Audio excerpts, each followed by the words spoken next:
Hi everyone, my name is Eivind Heiberg and I am the Honorary Consul General for Norway here in Minnesota, and it is my pleasure to welcome so many of you to this dual citizenship webinar.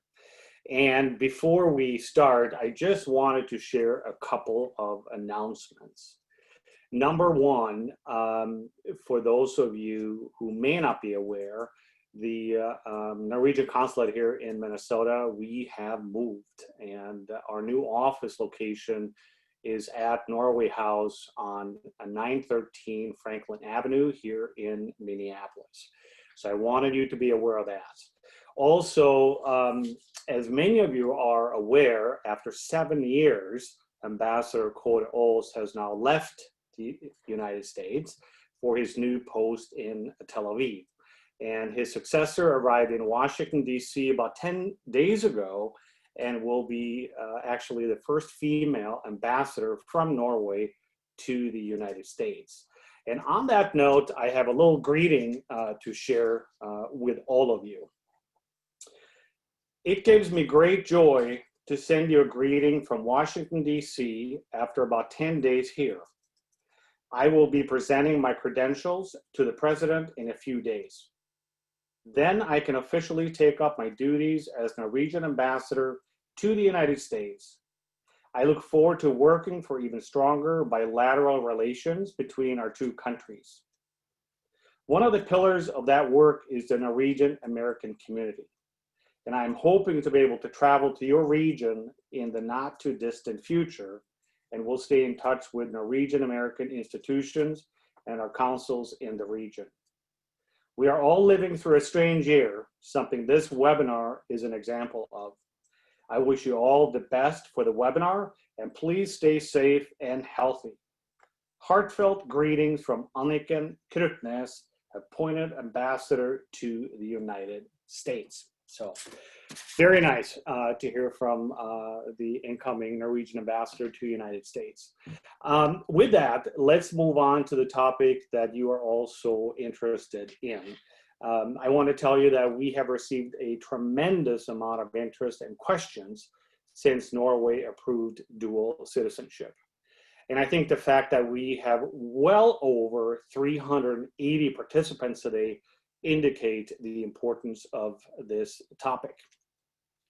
Of course, we had hoped to hold this, seminar, if you will, in person, but given the pandemic and what's going on in the world, we will have to do this virtually, which I think will work out quite well, actually, especially with the assistance of Norway House and Max Stevenson over at Norway House and their technical help and support. So we appreciate that.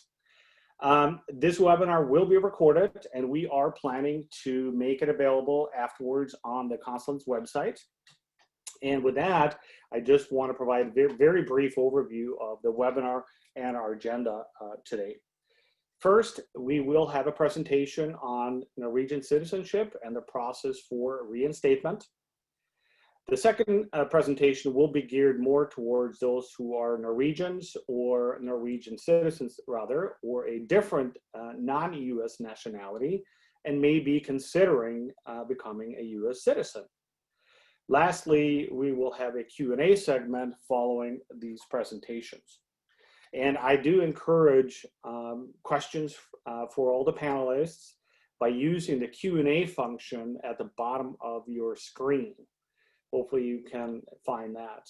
And then my colleague, our Vice Consul, Britt Ardakani, will help curate questions and facilitate questions of the presenters after both presentations are complete.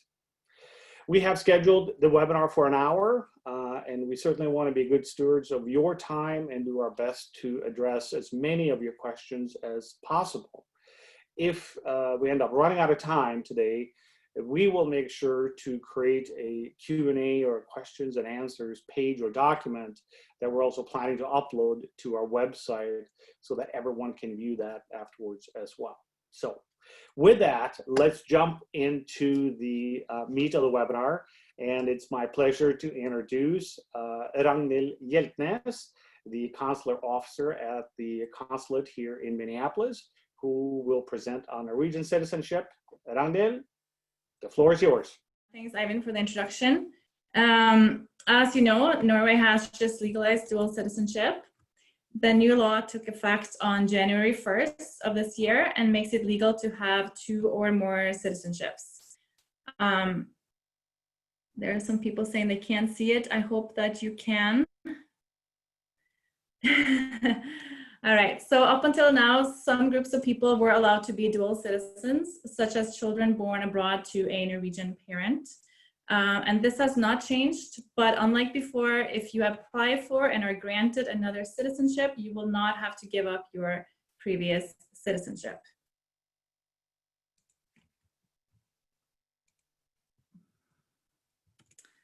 All right, we'll go to the next slide. Who can have dual citizenship? Are we there? There are still some people who cannot see the slides.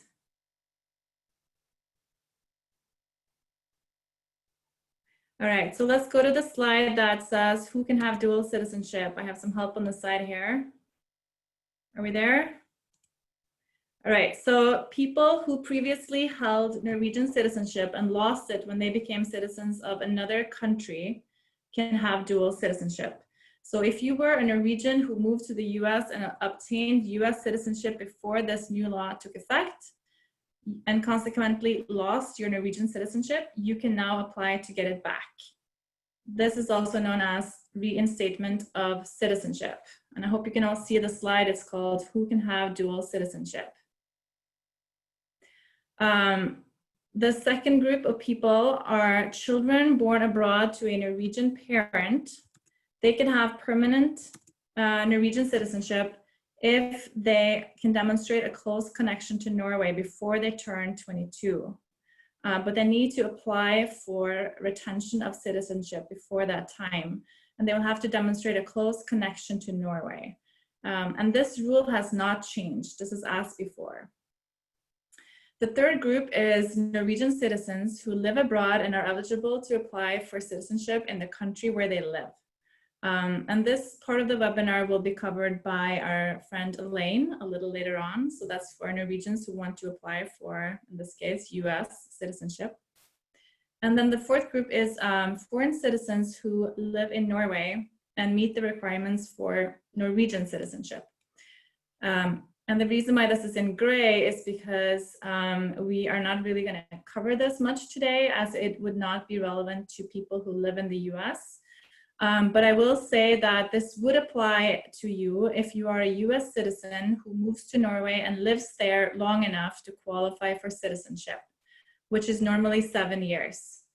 So in other words, if you are an American who does not fall into any of the above categories, say that perhaps your grandfather or great-grandmother came from Norway, but you do not fall into any of the categories above, you can only have dual citizenship if you move to Norway and live there for a while, and that's usually 7 years in order to get the citizenship.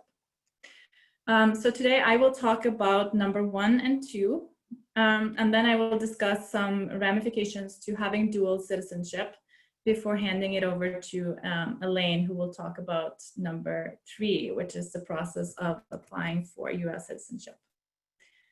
All right, so we'll go to the next slide. First we will talk about group number 1, so those that were Norwegian citizens but lost it because they became US citizens or citizens of any other country, and the process to apply to reinstate their Norwegian citizenship. So let's see. All right. So the first step is to apply online through the Norwegian Directorate of Immigration's online portal at udi.no. The form that you go to is called Notification for Getting Back Your Norwegian Citizenship. And it looks, yeah, you go to the udi.no website. Upon submitting the form, you will be asked to pay the fee by credit card. And currently the fee is about $300 in Norwegian currency, 2,700 kroner. And when you have submitted the online application and paid the fee, you will contact a foreign mission to set up an appointment to hand in the supporting documentation. And the papers you need to bring to your appointment will vary from applicant to applicant, but a list of those documents that you need will be generated for you in the online portal. All right, so we'll go to the next slide. One more thing that I want to mention about the online application is that when you go through the application process, you will be asked to obtain a criminal record certificate. And this is issued by the Norwegian police. And there will be a link on their website where you can request a certificate directly from the Norwegian police, Politiet. And then we have received a number of questions from people who have come to this step and then have been told that they are still registered as Norwegian citizens and that they therefore do not qualify to get this certificate. And if that is the case for you, that you find out that you are still registered as a Norwegian citizen, although you took another citizenship before January 1st of this year, you will have to update the records before you can proceed. And to do this, you have to contact Skatteetaten, the tax authorities, and update your citizenship status in the National Population Register. So you do this by sending a letter to the address that I hope you all can see on the screen right now, along with proof of your new citizenship. And a copy of your ID. And you can find more information about this at skatteetaten.no, or you can reach out to us if you have specific questions about that. All right, so we'll move on to the next slide. Where do I hand in my application?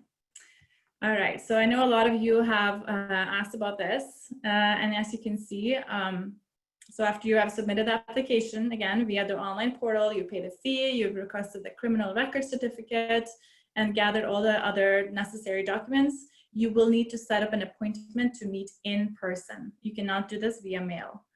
And you will make an appointment either at the embassy or one of the Consulate Generals in New York, Houston, or San Francisco, where you want to hand in your application. And if you go to any of these, make sure to call in advance and schedule an appointment.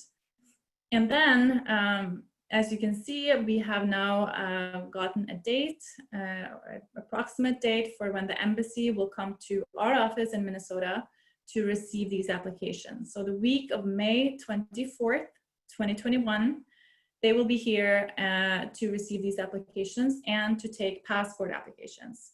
So if you are interested in handing in your application at our office, just call us or send us an email and we will add you to our list, and we will send you more information when we have it later. So just note that although the embassy will also be there to receive passport applications, if you are applying for reinstatement of citizenship, you will not be able to apply for a passport at the same time. You will first need to be registered as a citizen. And I can also say that the embassy usually comes once a year in the spring. There was an exception this year with COVID, but most likely they will be back the following year, and you can certainly apply for a passport then if you have been granted citizenship. Also note that you cannot hand in the documents in Norway. A lot of people have asked us that. And finally, the wait time for these applications is currently estimated at 4 months. This may change. If you hand it in Minneapolis in May, the processing time may have changed. So that's something you can also check at the udi.no website. And when your application has been approved and your citizenship is reinstated, note that it will not be backdated. You will be a citizen from the date written on the letter. If you had children during the time when you were only a US citizen, they will not qualify for a Norwegian citizenship based on inheritance.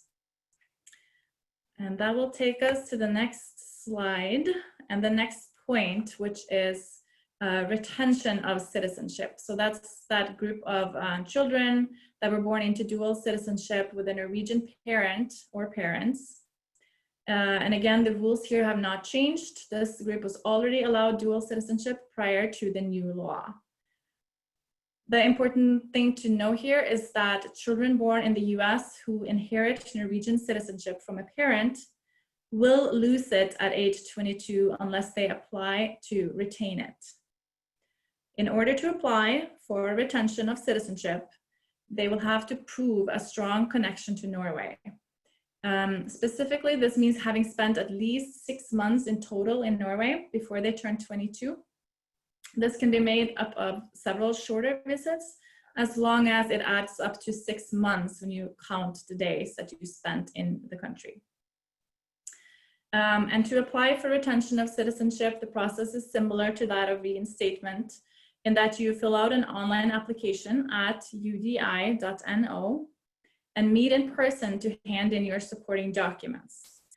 You may do this at any Consulate General, at the embassy, or at an honorary consulate, such as a consulate in Minneapolis. That means you can come to us at any time during the year to hand in this kind of application. We will have to receive the application prior to the applicant's 22nd birthday. Another way to qualify for dual citizenship from birth is to have lived in Norway for a longer period, specifically 2 years as a child. And then they would automatically be permanent Norwegian citizens and would not need to apply. And the same is true if you lived in another Nordic country for at least 7 years as a child. All right, so we'll do next slide. One important point to make here is that for those of you who qualified for dual citizenship this way as children, but are now adults and never applied to retain it by age 22, you would unfortunately have lost your citizenship. The rules on this have not changed with the new law. There are exceptions to this, however. Since the laws have been changed over the years, depending on when you were born, you may still be a Norwegian citizen.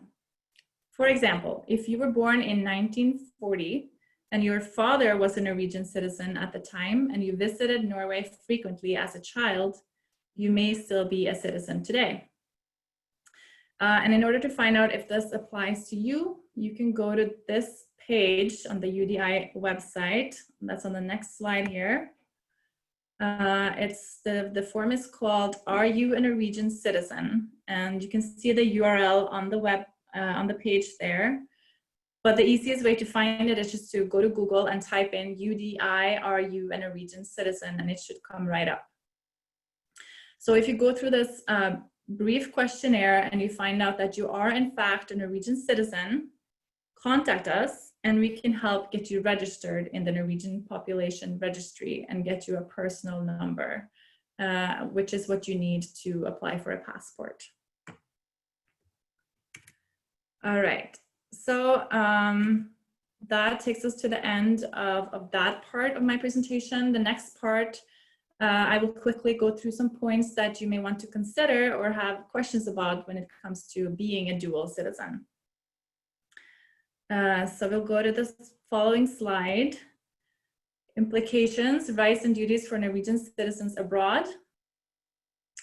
As a citizen of Norway, you are granted certain rights, such as the right to hold a Norwegian passport, vote in Norwegian elections, and if you are outside of Norway, the right to receive limited consular assistance.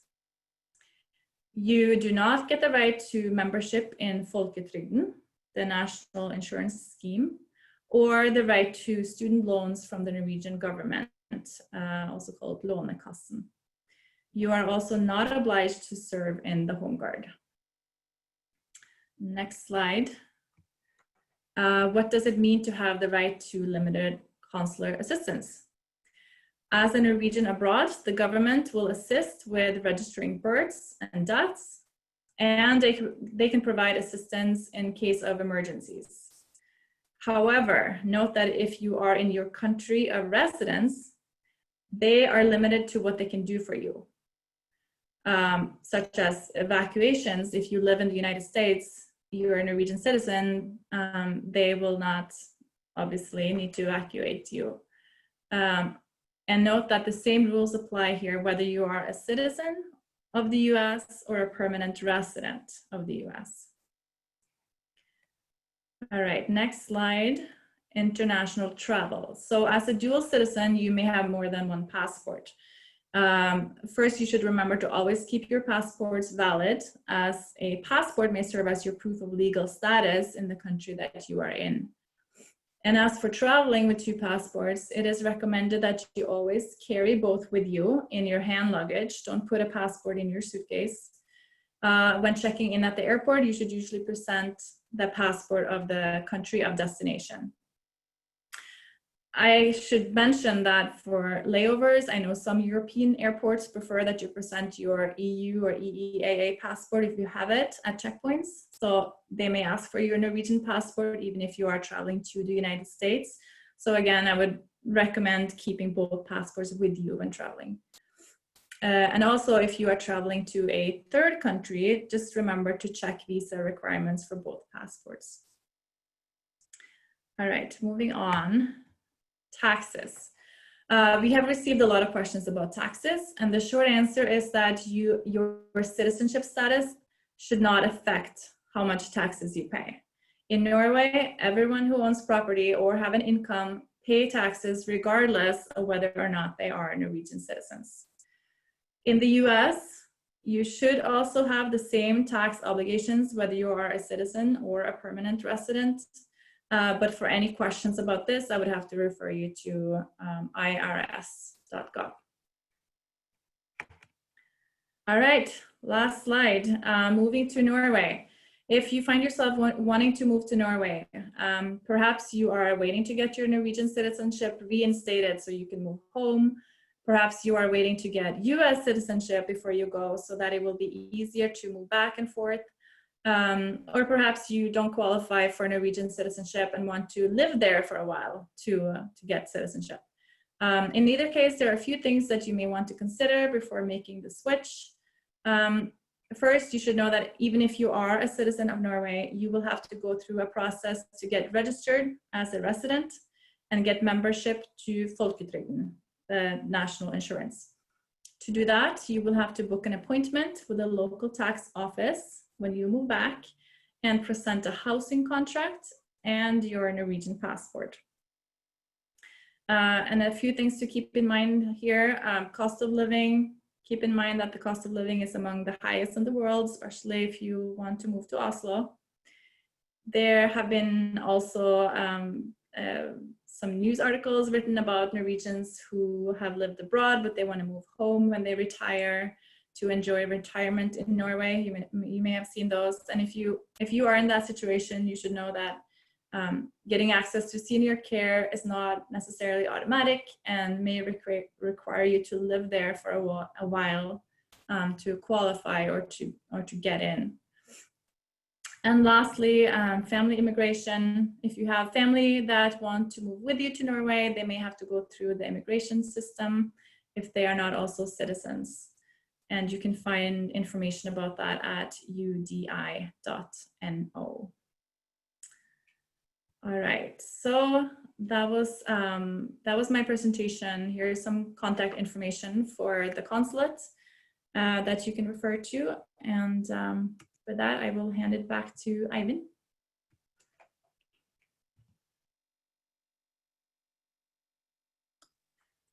Great, thank you, Ragnhild. A lot of great information. Couple quick things before we move on.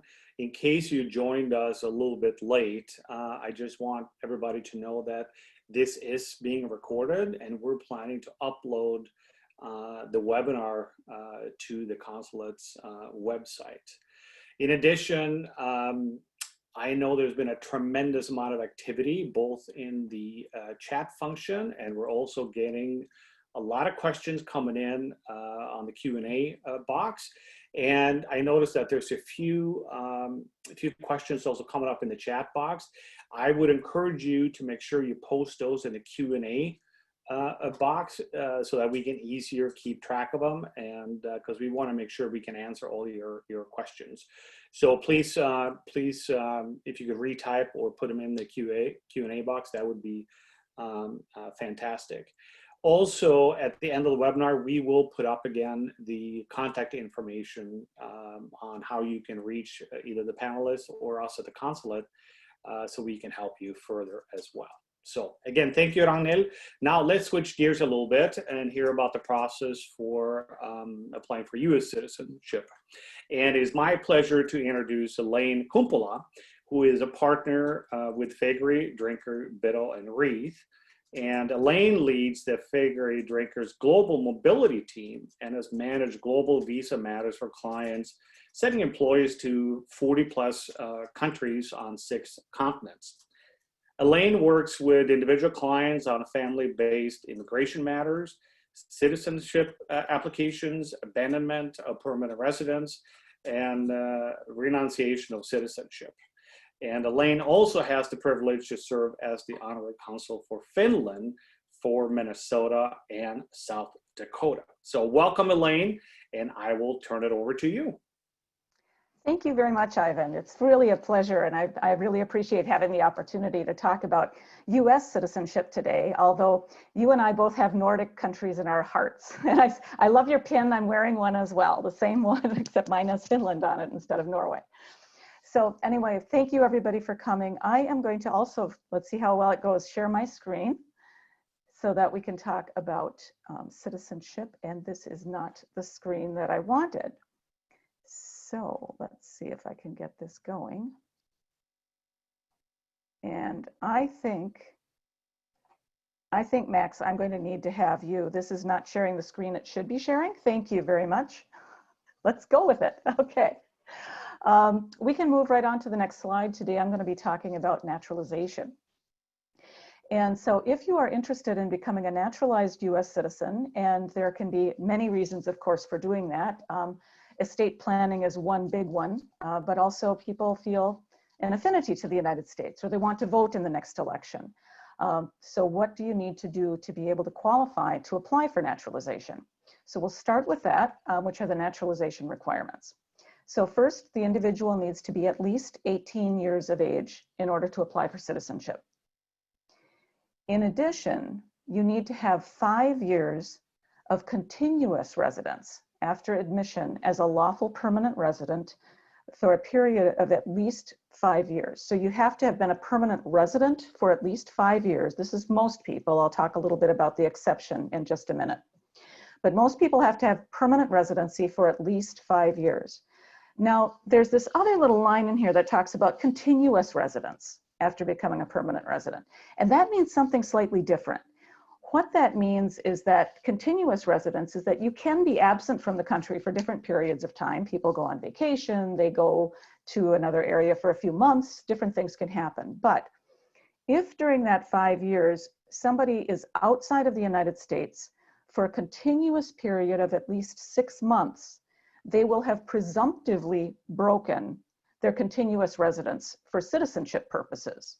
They're still a green card holder, they're still permanent resident, but that means they may need to start doing some recounting for continuous residence to apply for naturalization. If somebody is out of the United States for a full year, a continuous period of a full year, during that 5-year period, then you've broken your continuous residence and you would need to start counting your time period again, once you are back into the United States. So that's something that can be a little tricky, and it's tricky because this talks about residence and it talks about continuous, and we've got permanent residence in there, and those two concepts can become confused. But the continuous residence really talks about being eligible for citizenship. Being a permanent resident, you're still a permanent resident. So being absent, now there are absence issues for being absent as a permanent resident for over a year, but we won't get into that today. Just basically what we're going to talk about is when you can apply for citizenship. Looking next at, there's a 3-year period, and this is for spouses of US citizens. So if somebody got their permanent residence by marriage to a US citizen, they are eligible to apply for naturalization sooner than other people. they can apply after 3 years. So that's a nice benefit for marrying a US citizen and staying together. So that's always something to look for. The next requirement that you need to be looking at is physical presence in the United States. And again, the United States recognizes people go out on vacations, they go off and do different things. Sometimes they get assigned abroad for a job. And so they're continuing to maintain their green card. They still, make sure that they're coming back to the United States at least once a year. They're doing all of these things. But physical presence is another requirement that needs to be looked at. So what they will look at is you need to be physically present, your feet on US soil for at least 2.5 years if you need to qualify under the 5-year period, or at least 1.5 years if you're going to qualify based on being a spouse of a US citizen. So as you can see, people need to be looking a lot at their calendars and really counting time if citizenship is something that you're interested in.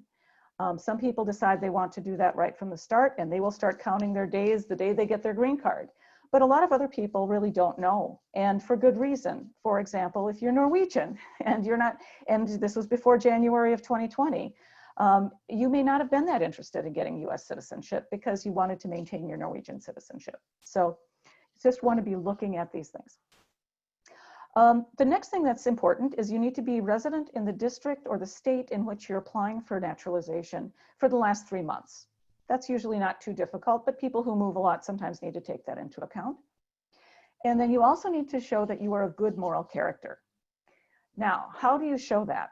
Well, basically, you fill out the naturalization form, you answer many questions. There will be biometrics that will be taken to make sure that there isn't a criminal record. So a lot of those things are things that you need to report yourself if there are issues that have come up over time, or it will come through otherwise in a police background check. So that's really what the good moral character is about. So, people who have been serving prison time can have issues, but a small blip in somebody's record, sometimes people will ask about, I had an issue with speeding, different types of automobile related issues, usually not a major problem. A DUI, however, can be a little bit more problematic, and that's something you should be thinking about and maybe want to talk to someone about if there's a DUI, because it may not be something criminally that's going to cause you a problem, but there could be other kinds of things that can bar you, and so not necessarily criminally, but there may be a habitual drunkard issue. And sadly, that is still the terminology that is used in our naturalization laws. But somebody that has an alcohol problem may need to go through some extra processes and some extra time before they would apply for naturalization. We can go to the next slide. Another thing that needs to happen, people need to have the ability to read, write, and speak basic English. This comes up at the time of a naturalization interview. So after you have filled out your application and filed it, then at some point, some months later, you will be contacted for an interview on your application. And that would be at the local US Citizenship and Immigration Service office where you live. During that interview, you will be asked some questions. You will be asked to write a couple of sentences in English, and they will get a feel for how well people communicate. Now, there can be some exceptions for people who have been living in the United States for a long period of time and are of a certain age. So, elderly people are not necessarily going to be held to the same standard that other people would be. So it's always good to kind of know what that is, and that's something that can be looked at a later time. Today, I'm just giving more of a high level of what to expect for most people. You also need to have knowledge of fundamental US history and the form and principles of the US government. The USCIS on their website has a list of the questions that people will be asked, and you need to basically pass about 5 to 7 questions. They'll usually ask maybe 10, but they'll get a feel. Again, this will all happen during the interview when you're with a USCIS office. I always find it interesting because I think the people that apply for naturalization, they study very hard and they learn these principles and they understand the 3 branches of government, and they understand the difference between federal and state, the US Supreme Court. And it's really interesting because if you ask somebody who is a born US citizen, a lot of people can't answer those questions. But so we have this kind of higher standard for people who are naturalizing, but it's a good process, I think, for people to go through that to really understand what it is that they're taking on when they're taking on US citizenship. If you are a male and you held lawful permanent resident status, well, between the ages of 18 and 26, you need to have registered for this US Selective Service, which is effectively the US draft, or obtain status information letter from Selective Service explaining why the individual did not register. This is one I haven't had as an issue for many years, although I will say many years ago, I had somebody who did not register because he didn't know. And so he went down to the draft office and he registered. And they said, we can't take you. You're just too old. That at that time was fine. I would say at this point, I don't know exactly what the answer would be. Different administrations will have different policies, certainly concerning immigration. And it's one of those where I think a person would want to talk about that ahead of time and really get a good feel for what's happening at the local office, if that's an issue. I would say, frankly, is it a common issue? No, it's not a common issue. Another requirement is attachment to the principles of the US Constitution, that a person wants to be dedicated to the United States of America. And the individual also needs to be able to understand and be willing to take the oath of allegiance to the United States. And this is an important one that people need to be comfortable with in their own minds when they're applying for US citizenship. And let's go to the next slide, please. So I wanted to put in the citizenship oaths because this is something people should be aware of if you want to apply for US citizenship. Because US citizenship's oath really says that I am going to be allegiant and give up everything else. I'm only going to be allegiant to the United States. That's an important thing for people to be comfortable with if you're swearing an oath. Now, the other aspect of this that people would want to know about as well is, you know, what happens when, you know, now Norway is saying, I don't lose my citizenship if I take US citizenship. And the reality there is that the United States government cannot tell another country who's a citizen of their country. Every country has the right to determine who their citizens are. So, and what the US will do for a US citizen, for example, there are different ways US citizens can give up their citizenship by taking citizenship in another country. That used to be a very common thing in the United States until the US said, you know what? You're still going to be a US citizen until you come into the United States government and tell us you no longer want your citizenship. So there are very few ways to lose US citizenship other than actually intentionally going in and saying you're giving it up. So that's on the US citizenship side. But we still have this oath, and I think it's important that people know what the oath says and feel comfortable for themselves that this is an oath that they're comfortable taking. Beyond that, again, once you get US citizenship, you get the right to vote, which is a good thing in this country. We need more people voting in this country, and we welcome that. So I would love to talk more about US citizenship at any time with anybody, but this concludes my section of the presentation. I know we want to leave some good time for people to ask questions. Thank you very much.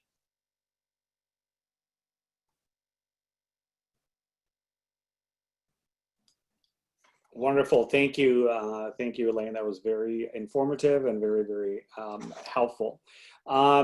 Before we move into the Q&A section, again, I want to remind everybody to not use the chat function, but rather type your questions in the Q&A box. Again, we're trying to, I mean, the questions are coming in at a pretty quick clip here. So we want to make sure we can manage all of those and answer as many as we can.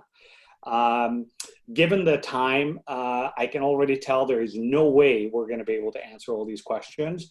So as I mentioned at the onset of the webinar, we will do our best to compile all of the questions and answers to questions we're not able to answer now, and we will upload that to the Consulate's website along with a recording of this webinar so that we can help you as much as possible. With that, let's get into the Q&A segment, and I want to introduce my colleague, Vice Consul Britt Arakani, who's going to help facilitate questions for the presenters. So Britt, feel free to move forward with question number 1. Yes, the first question will go to Ragnhild. Here's somebody who's asking, can a US citizen of Norwegian heritage obtain dual citizenship? So if you remember that first slide, who is a Norwegian citizenship or who can be a Norwegian citizen, it's not enough that your distant relative came from Norway unless you have had Norwegian citizenship in the past and lost it, or your parent was a Norwegian citizen when you were born. You cannot get dual citizenship with Norway at this point. Then you would have to move there and live there for 7 years. Very good. Okay, so here's one for Elaine. How will a dual citizenship affect my taxes? Do I have to pay more, less, or about the same amount in taxes, Elaine? That is a great question, and I will tell you that I am not a tax attorney, so I can't advise on that. I am an immigration attorney. But I can say that there are typically treaties between countries that will balance out tax liabilities based on where people are living, where they've earned their money, and so it is quite complicated. But if you are a U.S. citizen, one thing that people should know is, as a U.S. citizen, like we do for permanent residents, we tax you on your worldwide income. That's what the United States does. So would there be some impact? We would hope it wouldn't be a significant impact, but it could have an impact, and each case is going to be different. I would say you want to talk to a really good international accountant or a tax attorney. Good advice. Thank you, Elaine. Okay. Is there another one for Elaine? Is there any disadvantages or downsides to holding a dual Norwegian and U.S. citizenship? This comes from somebody who says, I changed to U.S. citizenship for practical reasons. Mm-hmm. Off of the top of my head, I can't think of really any huge issues other than it becomes more complicated, I think, sometimes when you've got property in 2 different countries, you've got family in different countries when you're talking about estate taxes or how you manage taxes generally.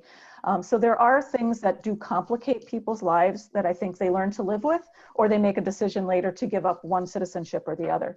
But I think many people live their lives with dual citizenship. I have clients from different countries around the world. I've had clients that have had as many as 3 or 4 citizenships. So it does happen. And I would say it's a personal decision as to what works for you and for your family.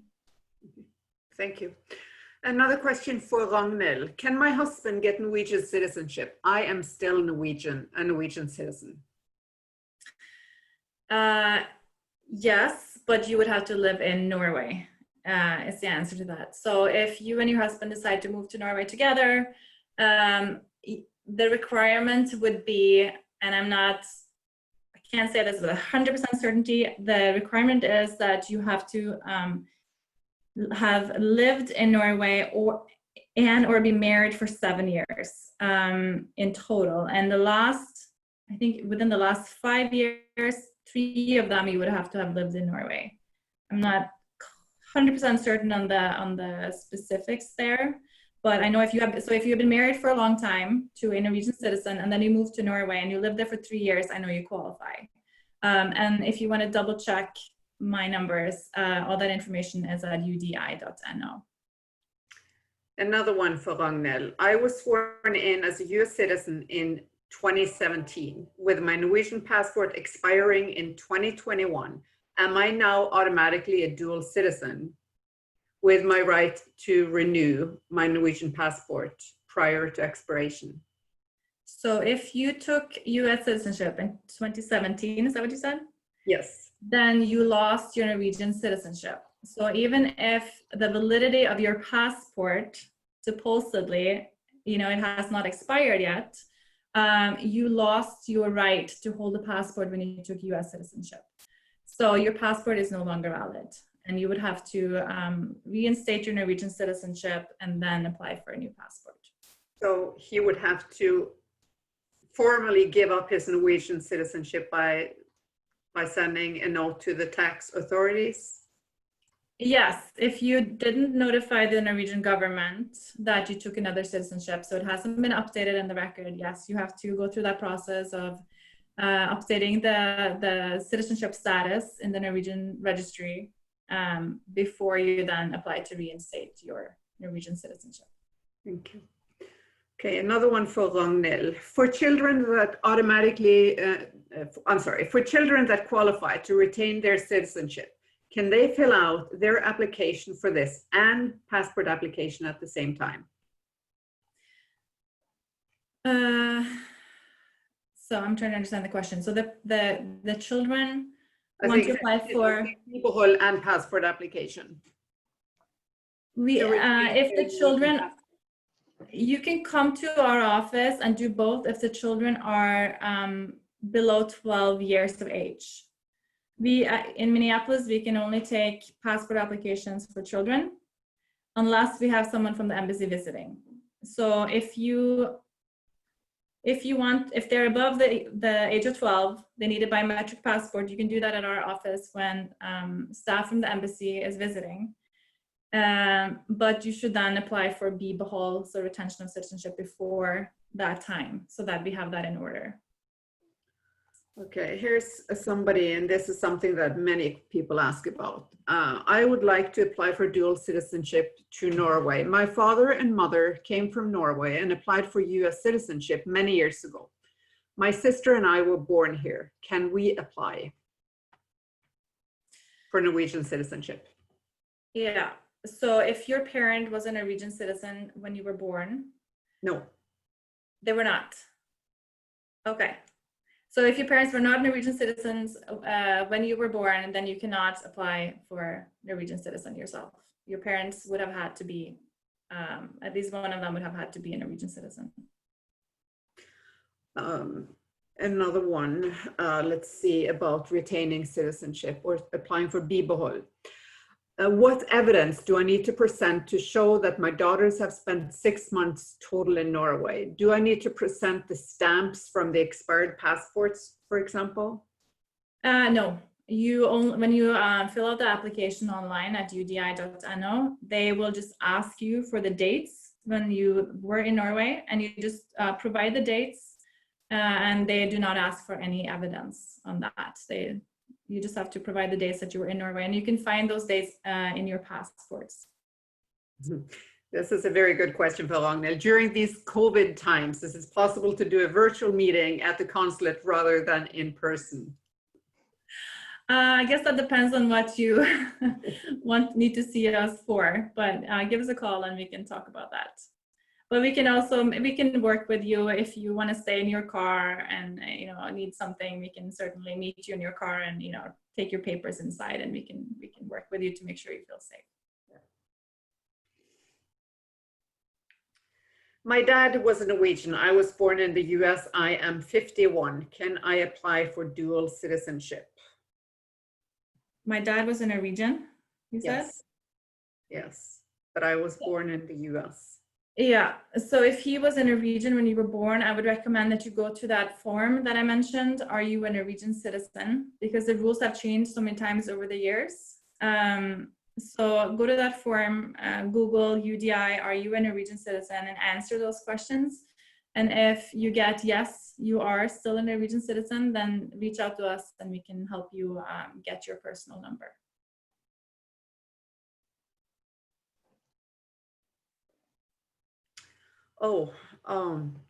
I am 76 years old. I've been in Norway once for about 2 weeks. I have so many relatives in Norway that I've considered moving there. Can you tell me the pros and cons? I think he needs to come in actually. Yeah, maybe just set up an appointment or give us a call and we can discuss. Yeah. Yeah. Okay, and then for retention of Norwegian citizen, children living in the US, for the 2-year residency, what was that 2 years straight, or can it also be added together from similar visits? I think. No, if you have to have lived. Are you talking about maybe? I think she's talking about 2 years. You don't have to apply to retain your citizenship. But if you apply, you need to have 6 months over different visits. In order to qualify to retain your citizenship without applying, you have to have lived there 2 years straight. Yes. Right. Let's see. If your parents immigrated after the war and had to give up citizenship to come to the United States, can children apply and get it? If so, can the grandchildren of those grandparents get it from their parents if their parents qualify under this new policy? So again, you have to see if your parent was a Norwegian citizen when you were born. There may be a chance. It depends on what time you were born. Again, I refer you to that form. Are you a Norwegian citizen? But for the children to inherit it from their parents, the way the rules are right now, you need to apply before you are 22 to get permanent citizenship. But I would just advise you to go to that form again to see if your parent was a Norwegian citizen, there's a chance that you still are. Okay, here's one that has applied. I applied May 31st, 2020. I was never told to get criminal record. It says, du må levere inn dokumentasjon eller dokumenter til politi eller ambassaden. You need to, well, basically it says you need to turn in documentation to police or the embassy. You must apply for appointment in advance. It is not possible to get an appointment now. We will put out the information about this later. Is the consulate in San Francisco open for interviews now? I guess we don't know. Call them, go to their website and find out. I'm not 100% sure if they are or not. Okay. Hello, I fall under the category 2, retention of citizenship. I am over 22. I did not apply to retain my Norwegian citizenship before the age of 22 and thus lost my Norwegian passport a while ago. My mother is a citizen of Norway and my father is not. I'm currently just a US citizen. I fall in a gray area though, because I have strong connections to Norway. I have not lived there, but I have spent well over 6 months there visiting my direct family over the years. It has probably amounted to more than 3 years. I just checked on the udi.no and there was not an option about my situation. Am I eligible to have my citizenship reinstated? Right, so Norway hasn't changed the rules about retention of citizenship. If you didn't apply before you turned 22, you lost your right to citizenship. If you said you lived there for 3 years, if those were consecutive years, then you should still have it. Then it's automatic. If you live there for at least 2 years, then you get it automatically. You don't have to do anything. So if you're not quite sure about your specific case, you can always contact UDI. They have a contact form on their website, and you usually get a response within 2 business days. So that's something that I would encourage you to do if you feel like you have a specific case and you're not finding the answers to your questions. Say, Britt, Yes. I see one question here popping up for Elaine. Thank you. And under the Elaine, so under the Trump administration, Yep. there seems to be backward-reaching requirements. For example, receiving government assistance. I did receive unemployment in Colorado for some time in 2018, and there was nothing saying I couldn't at the time. But will this count against me at this point in terms of applying for citizenship, is the question. Yeah. We'd have to take a look at that, but if the person was getting it at the time of being a permanent resident in the United States, the public charge rules are confused and confusing, to be very frank right now. And whether that would actually hurt this individual, my instinct and inclination would be it should not, but you would want to talk to a citizenship attorney before you actually do the filing, just simply because of the Trump administration right now. It's never a bad idea. The public charge rules have been put into place, but now they're not being followed by the State Department right now. The USCIS was enjoined from doing a lot in terms of non-immigrant applications and permanent residency applications. So exactly where that's at right now, I think some of it is just going to be based on timing. That administration is doing some very interesting things. I will say though also, there's one thing people should be aware of is that they've opened up a unit to look for fraud in people getting citizenship from years back. and have reopened some cases. Now, the numbers, of course, are quite small. So I don't think people should be losing sleep over it. I think they're really supposed to be looking for people who committed a terrible fraud. But it is something that is going on with this current administration.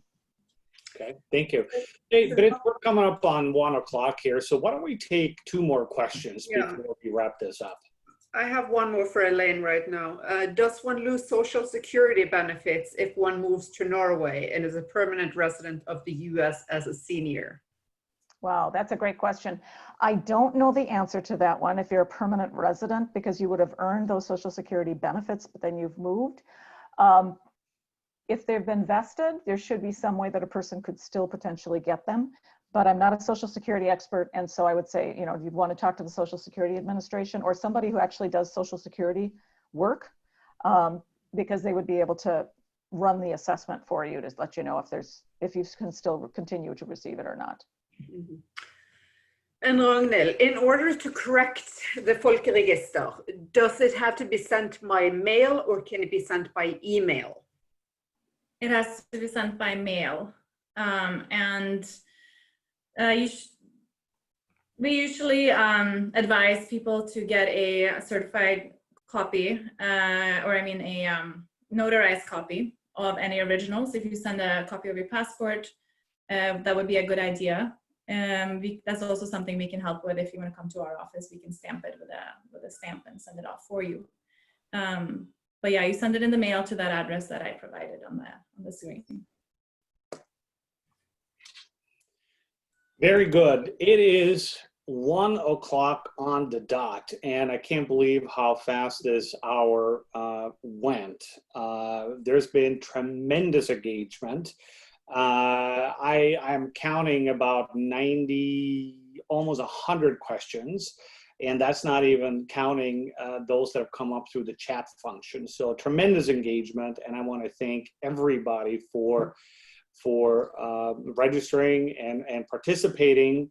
You know, we have had folks registering and participating, not just from the state of Minnesota, but a quick overview here. You know, we have folks from all over the country, north to south, east to west, north of 20 states. You know, we have folks participating from, which is great, even Alberta, Canada. So welcome to those from Canada. It was great. Glad you could join us. Again, we are planning, this is being recorded, and we are planning to upload this to the consulate website, and perhaps we can put up the contact info slide again. Perhaps you can help us with that, Max. That'd be fantastic. But this will be uploaded to the website. In addition to that, we're going to do our very best to answer all the questions that we weren't able to handle here. We're going to have that typed up and share that as well in a document we'll upload to the website.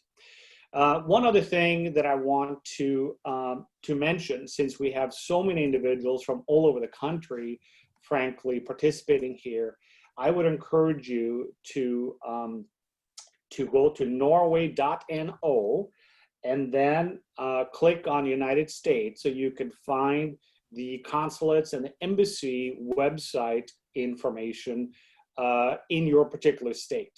We are certainly in Minneapolis and Minnesota here more than happy to help you in any way we can. But if you're more comfortable reaching out to you know, either the honorary consul or the embassy or the Consulate General in your state, feel free to do so.